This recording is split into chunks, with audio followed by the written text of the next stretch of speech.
Kinumpirma ng 10th Infantry Division ng Philippine Army na may mga miyembro ng CPP-NPA-NDF na nagpapakilalang non-government organization para makapasok sa mga evacuation center at maghatid ng serbisyo sa evacuees.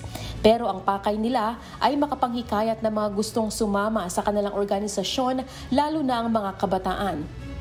Sila ang tinatawag na urban operatives na layong muling palakasin ang kanilang puwersa. So yan na yung ginagawa nila ngayon, no? Just like what happened in Davao de Oro, na may na-report, no, that mayroong mga NGOs, no, that are trying to re-infiltrate doon sa ating mga evacuation centers, no, na mga affiliated sila sa CPP-NPA-NDF, and yun na nga, nag-i-inject sila ng mga ideological, political, and organizational works doon sa ating mga evacuees.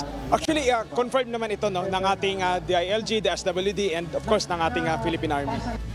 Ayon naman sa Department of Social Welfare and Development, nagpapakilalang volunteer ang mga ito para makapagsagawa ng psychosocial support, pero agad nila itong nalaman at napigilan. Binalaan ng DSWD ang camp managers na isailalim sa background check o screen ang sinumang individual o grupong papasok sa evacuation centers, lalo na ang faith-based organization na magsasagawa ng values information o spiritual advice.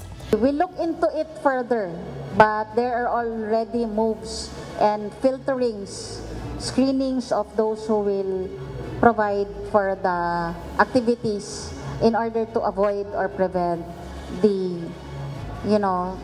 mapapasok po itong ating hindi masyadong magandang advocacies. Bagamat idineklarang insurgency-free ang Davao Region noong October 12, 2022, mayroon pa ring natitira na ilang miyembro ng CPP-NPA-NDF. Tanging ang mga local government unit at iba pang ahensya ng pamahalaan lamang ang may jurisdiction dito dahil nakabantay ang mga sundalo sa mga armadong grupo.